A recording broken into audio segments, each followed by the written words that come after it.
Come on in. I'll be right with you. I have to tell you, I wouldn't normally be squeezing you in right now, but since you and I seem to have a connection through our names, like your cousin Benvolio, I'm finding a few minutes for you because I know that you have a big job before tomorrow morning, and I know you got a little something you want to do after your secret marriage.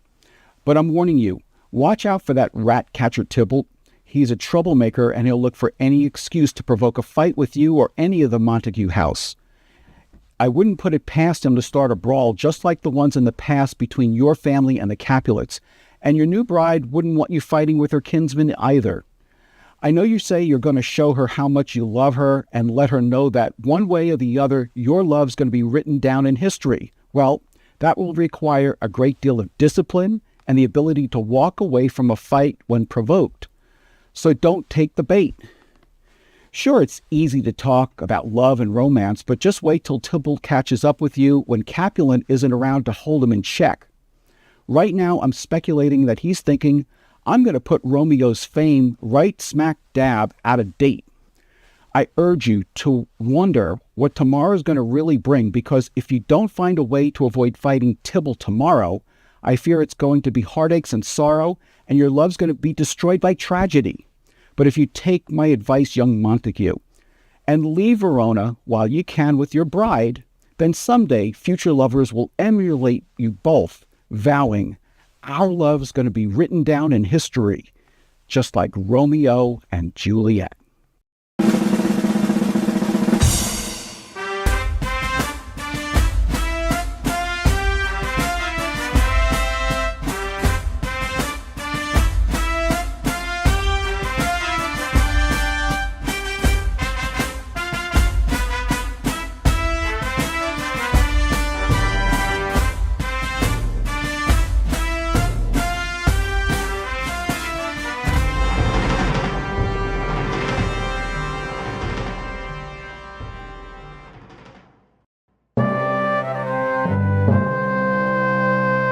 In the 2002 movie, My Big Fat Greek Wedding, Nia Vardalos knows that her family loves her and wants the best for her, but they keep driving her crazy with some of their traditions. We even see that her paternal grandmother doesn't remember that the feud between the Greeks and the Turks is over and that they're friends now. If only that had been the case between the Capulets and the Montagues, Romeo and Juliet might have had a happy ending. But since that didn't happen, let's take a look at the plot. The play takes place in Verona, Italy, and begins with a street brawl between the servants of the feuding Montague and Capulet families, who, like their masters, are sworn enemies. Prince Aeschylus of Verona stops the fighting and declares that any breach of the peace will be punishable by death. Meanwhile, Count Paris talks to Capulet about marrying his daughter Juliet. However, Capulet asks Paris to wait a couple of years because Juliet is only 13 years old. Capulet invites Paris to attend a planned Capulet ball. Lady Capulet and Juliet's nurse try to convince Juliet to accept Paris's courtship. Meanwhile, Benvolio tries to uncover the cause of his cousin Romeo's recent depression. Romeo is the son of Montague. Benvolio learns that it's because of the unrequited infatuation Romeo has for a girl named Rosaline, one of Capulet's nieces. Benvolio and his friend Mercutio convince Romeo to attend the ball at the Capulet house in hopes of meeting Rosaline. But once there, Romeo meets and instantly falls in love with Juliet while he's still masked, and she doesn't know that he's a Montague. Juliet's cousin Tybalt becomes angered that Romeo is at the ball, but is prevented from killing him by Juliet's father Capulet, who does not wish to shed any blood in his house. After the ball, Romeo sneaks into the Capulet orchard and overhears Juliet at her window pledging her love for Romeo despite her family's hatred of the Montagues. Romeo makes Juliet aware of his presence, and they both plan to marry right away. With the help of Friar Lawrence, who wants to reconcile the two families through their children's union, and Juliet's nurse, the couple secretly marry the next day. Meanwhile, Tybalt, who is still incensed that Romeo sneaked into the Capulet ball, challenges him to a duel. Romeo, who now considers Tybalt his kinsman, refuses to fight. Mercutio, who is offended by Tybalt's insolence as well as Romeo's reluctance to fight back, accepts the duel on Romeo's behalf. Unfortunately, Mercutio is fatally wounded when Romeo attempts to break up the fight and declares a curse upon the warring families before he dies, exclaiming, "A plague on both your houses." Riddled with grief and enraged at his friend's death, Romeo slays Tybalt. Montague argues that his son Romeo justly retaliated against Tybalt for the murder of Mercutio. However, the prince, also having lost a kinsman in the warring family's feud, banishes Romeo from Verona under penalty of death if he should ever return. Romeo secretly spends the night in Juliet's chamber, where they consummate their marriage. Capulet, misinterpreting Juliet's grief, arranges for her to marry the Count Paris and threatens to disown her when she refuses to go through with it. She then pleads for the marriage to be delayed, but to no avail, and her mother also rejects her pleas. Juliet visits Friar Lawrence and asks for advice, and he offers her a harmless sleeping potion that will put her into a death-like coma for 42 hours. The friar promises to send word to inform Romeo of the plan so that he can rejoin her when she awakens in the family crypt.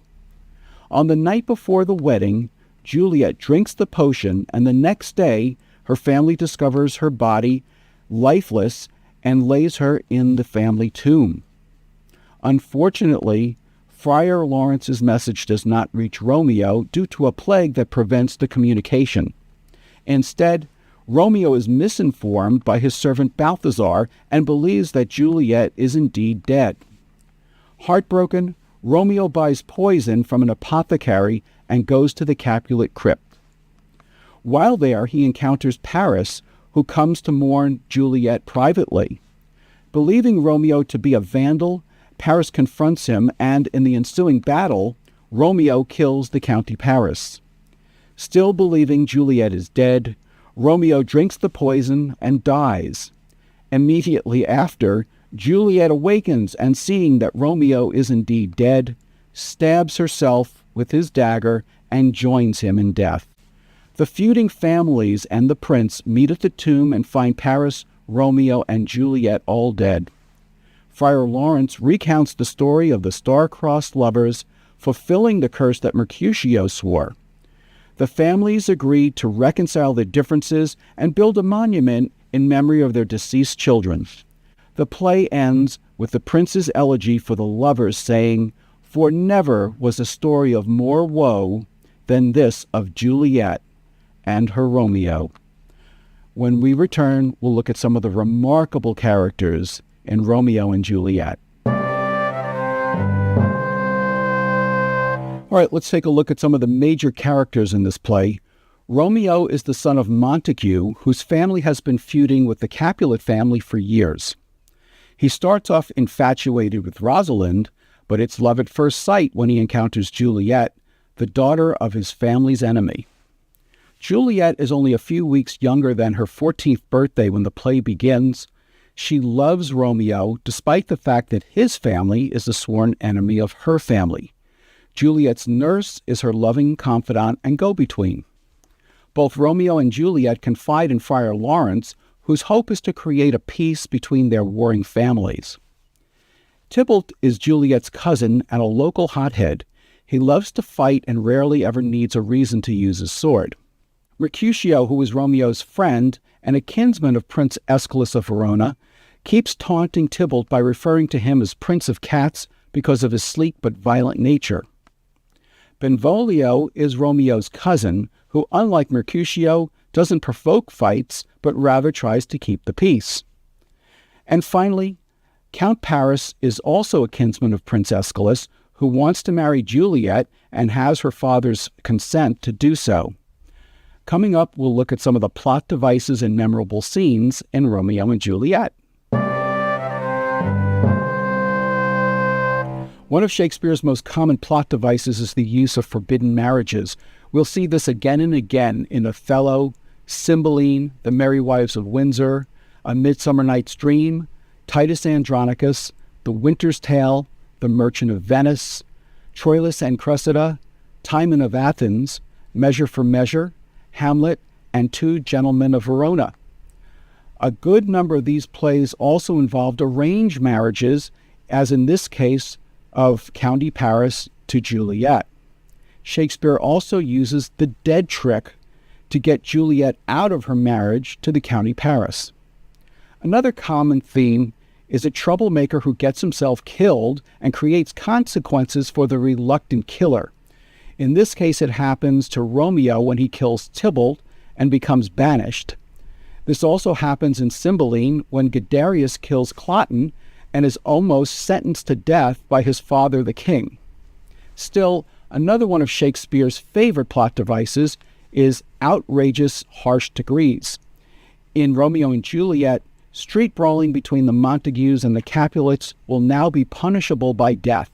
We've seen similar edicts in A Comedy of Errors when Aegeon must die because he's from Syracuse and Syracusans may not enter Ephesus, not to mention A Midsummer Night's Dream, where a father can sentence his daughter to death for refusing to marry the man of his choice.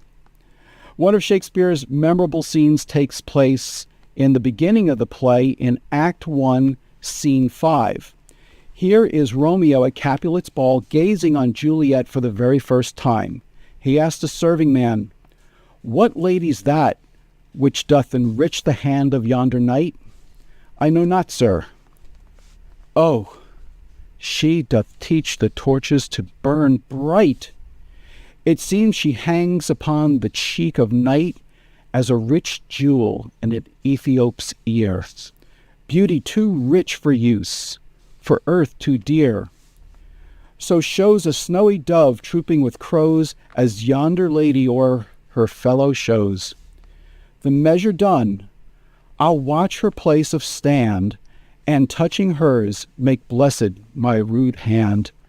Did my heart love till now, forswear its sight, for I ne'er saw true beauty till this night.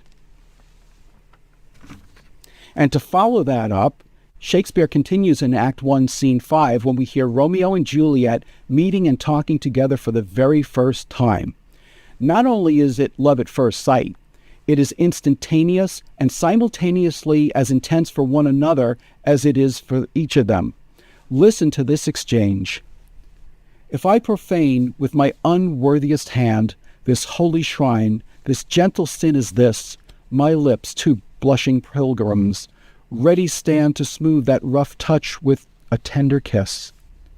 Juliet replies, "Good pilgrim, you do wrong your hand too much, which mannerly devotion shows in this. For saints have hands that pilgrims' hands do touch, and palm to palm is holy palmer's kiss." What she's saying is that you touch your hands palm to palm and your lips together to pray. Have not saints lips, and holy palmers too? I, pilgrim, lips that they must use in prayer. Oh, then, dear saint, let lips do what hands do. They pray, grant thou, lest faith turn to despair. Saints do not move, though grant for prayer's sake. Then move not while my prayer's effects I take. Thus from my lips, by thine, my sin is purged. This is when they kiss. And Juliet says, then have my lips the sin that they have took.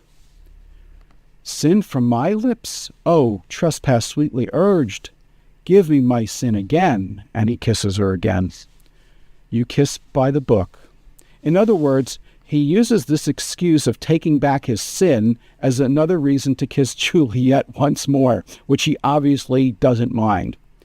As far as memorable scenes go, you can't get more memorable than Act 2, Scene 1, when Romeo hears Juliet talking about him in the orchard below her bedroom window, but we'll save that for Shakespeare's most powerful lines.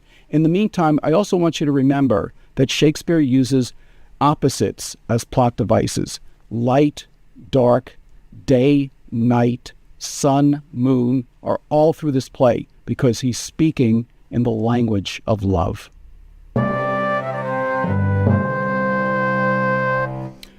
We've all heard the expression, blood is thicker than water. In Romeo and Juliet, the pair must decide whether or not they want to stay loyal to their families, their blood, or cast all that aside to enjoy their head over heels, love at first sight romance.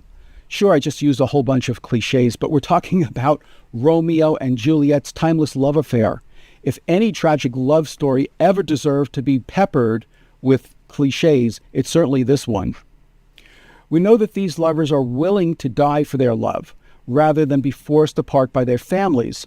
So in this case, blood was not thicker than water, the water being their love for one another, as opposed to their loyalties to their families. But remember that Juliet had a chance to leave when her father threatened to banish her, and she didn't take it. Ah, what might have been.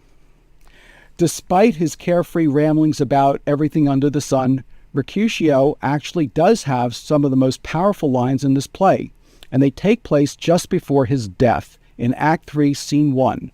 They have to do with his observations on the family feud. And remember, Mercutio is Romeo's friend, not his kinsman. They're not related by blood. In Act 3, Scene 3, Mercutio is slain by Tybalt because of Romeo's interference, and in his parting words, still joking, he utters some of his most famous and profound lines. I am hurt, a plague on both houses, I am sped. Is he gone and hath nothing? What, art thou hurt? Ay, a scratch, marry, 'tis enough. Where is my page? Go, villain, fetch a surgeon. Courage, man, the hurt cannot be much. No, 'tis not so deep as a well, nor so wide as a church door, but 'tis enough, 'twill serve. Ask for me tomorrow, and you shall find me a grave man. I am peppered, I warrant, for this world. A plague of both of your houses.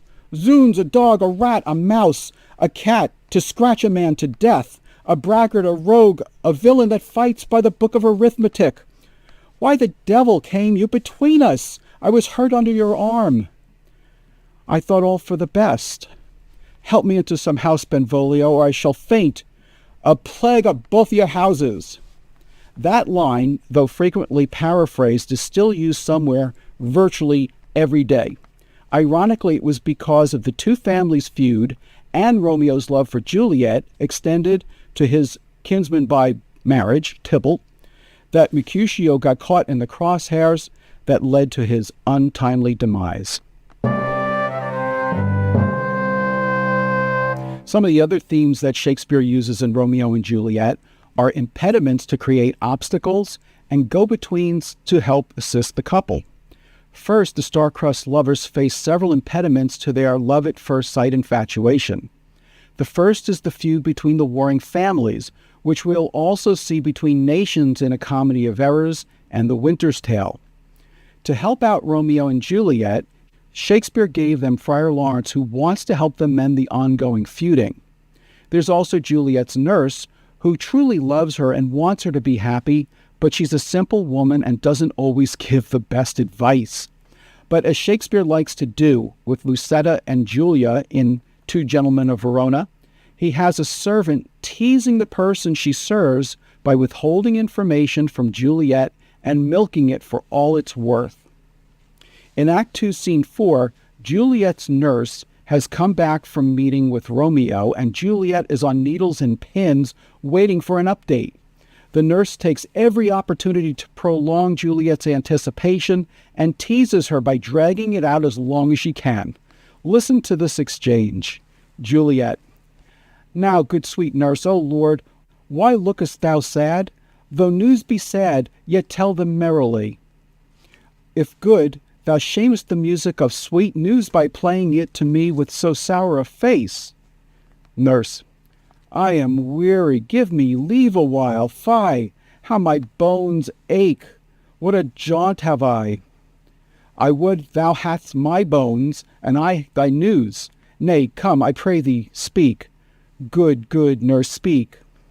Jesu, what haste! Can you not stay a while? Do you not see that I am out of breath? How art thou out of breath, when thou hast breath to say to me that thou art out of breath? The excuse that thou dost make in this delay is longer than the tale thou dost excuse. Now the nurse is milking her information and takes this opportunity to have her young lady that she serves pouring all of her attention on her, and Juliet knows this. Is thy news good or bad? Answer to that, say either, and I'll stay the circumstance. Let me be satisfied. Is it good or bad? Well, you have made a simple choice. You know not how to choose a man. Romeo? No, not he. Though his faith be better than any man's, yet his leg excels all men's, and for a hand, and a foot, and a body, though they be not to be talked on, yet they are past compare. He is not the flower of courtesy, but I'll warrant him as gentle as a lamb. Go thy ways, wench, serve God. What, have you dined at home? Juliet. No, but all this did I know before. What says he of our marriage? What of that? Lord, how my head aches. What a head have I. It beats as it would fall in 20 pieces. Oh, my back. To the other side. Ah, my back. Beshrew your heart for sending me about to catch my death with jaunting up and down. In faith, I am sorry that thou art not well. Sweet, sweet, sweet nurse, tell me, what says my love? Your love says, like an honest gentleman, and a courteous, and a kind, and a handsome, and I warrant a virtuous. Where is your mother? Where is my mother? Why, she is within. Where should she be? How oddly thou repliest. Your love says, like an honest gentleman, where is your mother? Oh, God's dear lady, are you so hot? Marry, come up, I trow. Is this the poultice for my aching bones? Henceforth do your messages yourself. Here's such a coil. Come, what says Romeo? Have you got leave to go to shrift today? I have. Finally, the nurse tells Juliet the news she wants to hear. Then hie you hence to Friar Lawrence's cell. There stays you a husband to make you a wife. Now comes the wanton blood up in your cheeks. They'll be in scarlet straight at any news. Hie you to church. I must another way, to fetch a ladder by the which your love must climb a bird's nest soon when it is dark. I am the drudge and toil in your delight, but you shall bear the burden soon at night. Next we have the intended letters of correspondence that go astray, such as occurs in Love's Labour's Lost thanks to Costard. In Romeo and Juliet, Friar Lawrence fails to get his message to Romeo, and the play ends in tragedy, thus reinforcing the old adage, if you want something done right, you have to do it yourself. And of course, we can't forget banished characters. This also occurs in Richard II, Henry IV Part 2, Titus Andronicus, Coriolanus, Cymbeline, As You Like It, and Two Gentlemen of Verona. But unlike the banished characters in the other plays, Romeo doesn't come back to usurp, sack, regain power, or lead a band of forest-dwelling thieves to punish those who banished him. When we get back, we'll look at some of Shakespeare's most powerful lines in Romeo and Juliet. All right, as promised, let's take a look at Act 2, Scene 1, which contains some of the most well-known and most magnificent lines of love ever captured in any play by any author. Here is the interaction of Romeo reflecting on Juliet after having just met her and then stumbling upon her in her orchard as she's talking about him, unaware of his presence. But soft.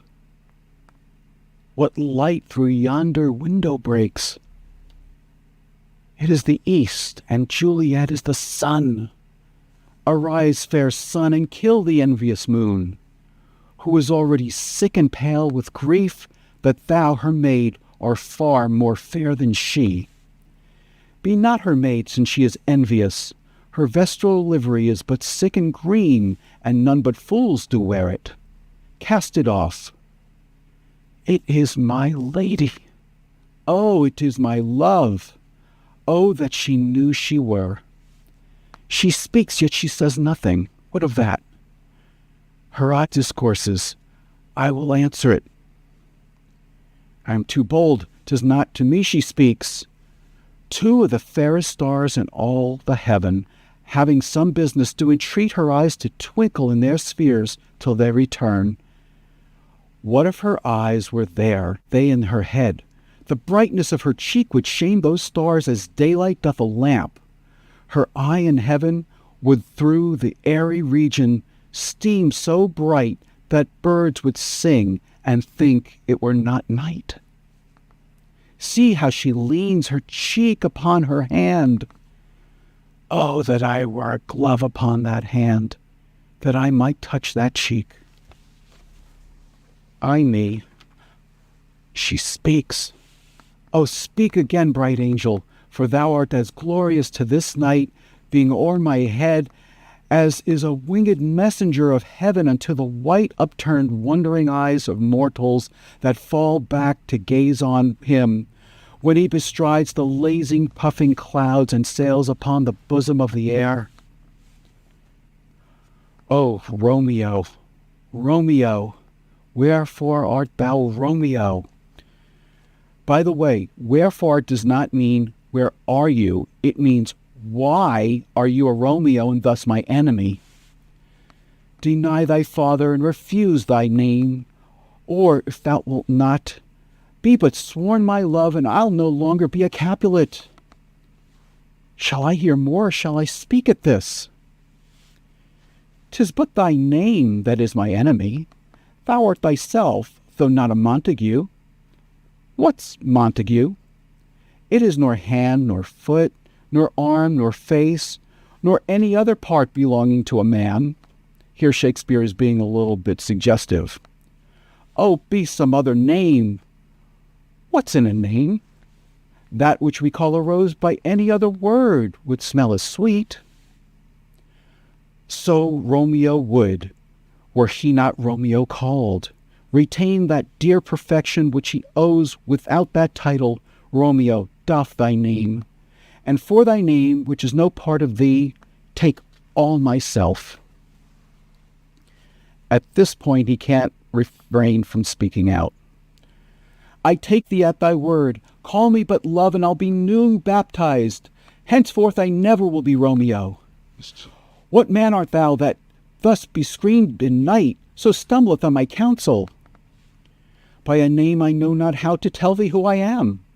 My name, dear saint, is hateful to myself because it is an enemy to thee. Had I it written, I would tear the word. My ears have not yet drunk 100 words of thy tongue's uttering, yet I know the sound. Art thou not Romeo and a Montague? Neither, fair maid, if either thee dislike.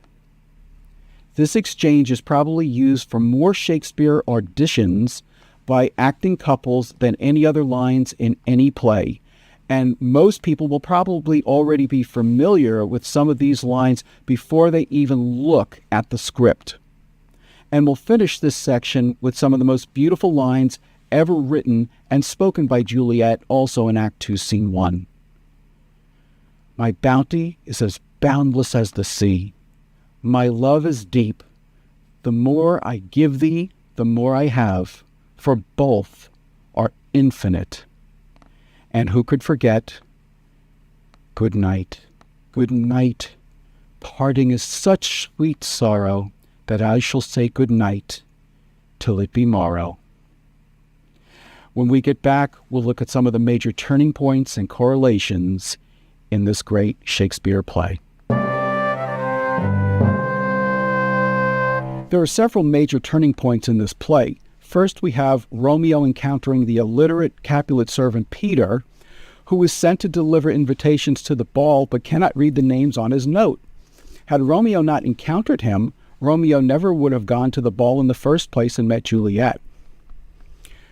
The major turning point of the entire play, of course, is when Tybalt slays Mercutio because of Romeo's interference, and Romeo slays Tybalt out of anger for Mercutio's death. The reason this moment is so pivotal is because up until this point, this play could have very easily turned out to be a comedy with a happy ending, much like Much Ado About Nothing and A Midsummer Night's Dream. Also, be aware that had Romeo not retaliated against Tybalt, the prince certainly would have punished him, most likely putting him to death for slaying his kinsman Mercutio. Another major turning point is when Capulet tells Juliet that he will banish her if she will not marry the County Paris. Why she didn't just do this we'll never know, but she could have fled from Verona with Romeo and they could have lived happily ever after. That's what they were going to do anyway, according to Friar Lawrence's plan. Certainly, Romeo could find a way to make his fortune in Mantua, but then again, as he said, he was fortune's fool. Another major turning point occurs in Act 5, Scene 2, when Friar John tells Friar Lawrence that there was an infectious pestilence, a plague, mind you, in Mantua, and he could not get Friar Lawrence's letters to Romeo. Had those letters been delivered, this play would have had a happy ending. And finally, had Juliet taken her potion just 10 minutes earlier the night before, when she was busy second-guessing herself, she would have woken up just before Romeo came into the tomb, and the two of them could have lived happily ever after together. The same might be said about Thaisa in Pericles, Prince of Tyre. Had he not given in and allowed her seemingly lifeless body to be tossed overboard in a sealed casket, she woke up just a few hours later and was perfectly fine. He could have saved himself about 14 years of grief, but at least in that case, he eventually had a happy reconciliation with her. As far as additional correlations go, one could easily make the case that Mercutio bears a strong resemblance to Graziano in The Merchant of Venice because the two of them both love to talk but rarely say anything of any significance.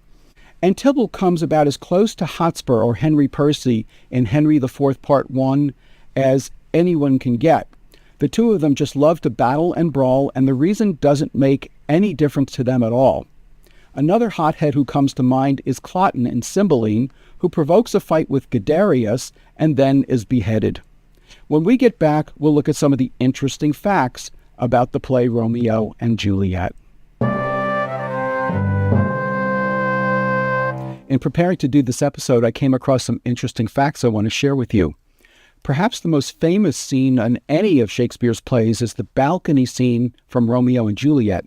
However, there is no balcony scene in Romeo and Juliet. The scene actually takes place just below Juliet's window, but there is no mention of a balcony.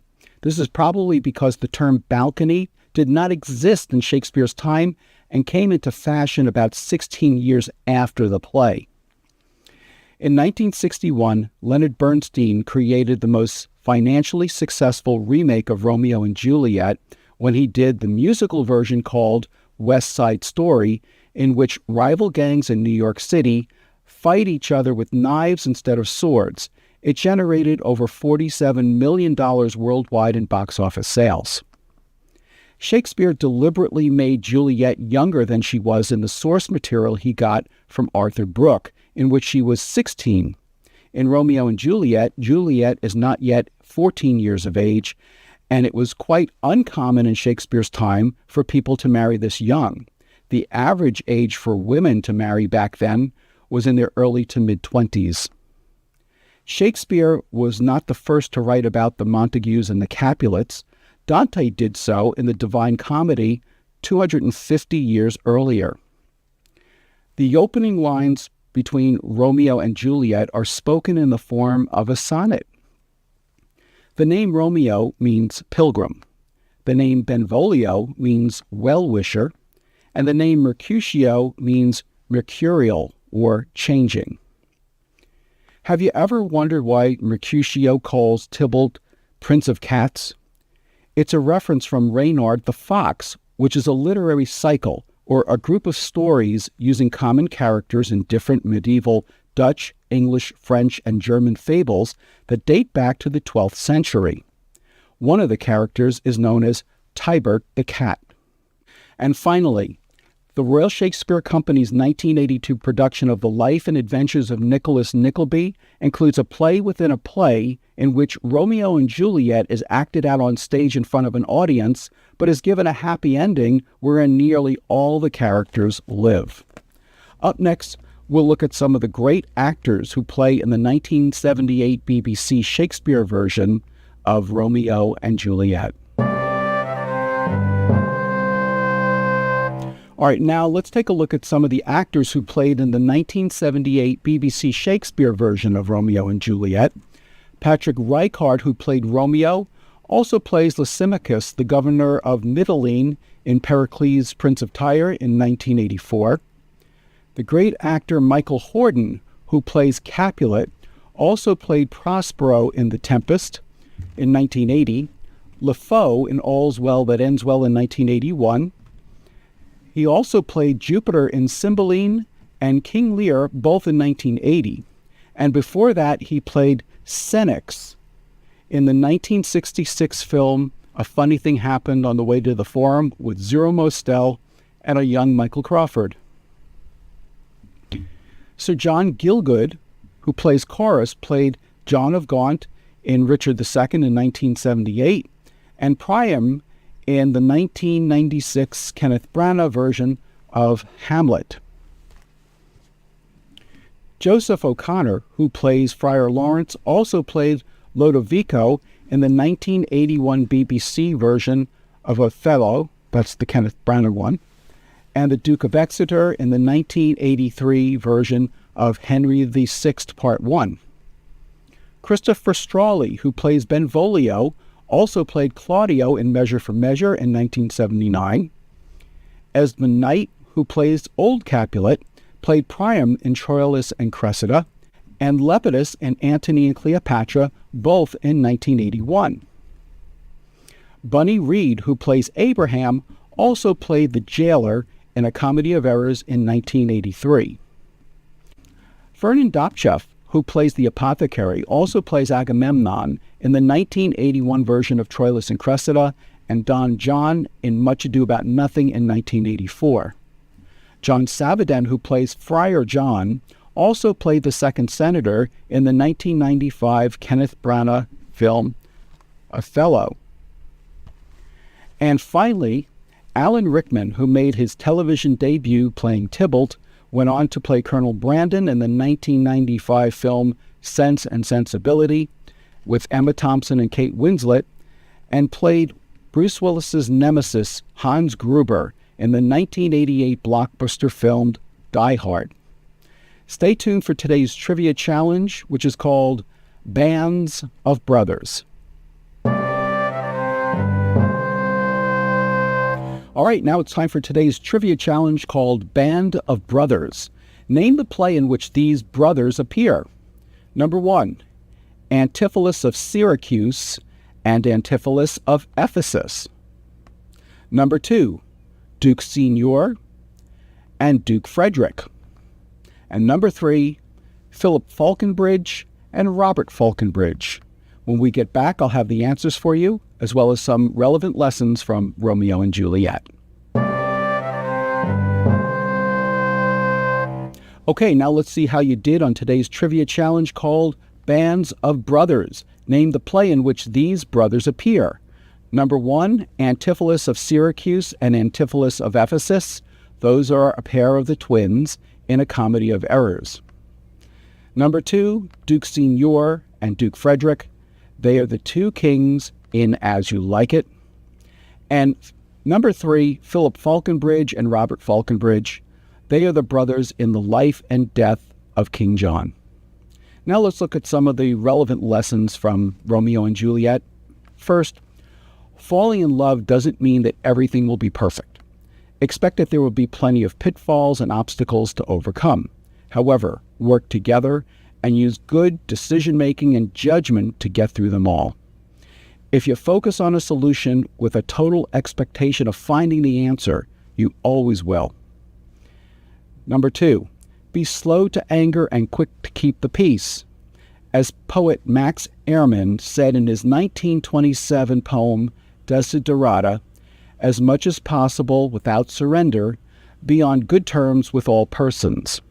And third, endeavor to learn the fine arts of communication and building rapport.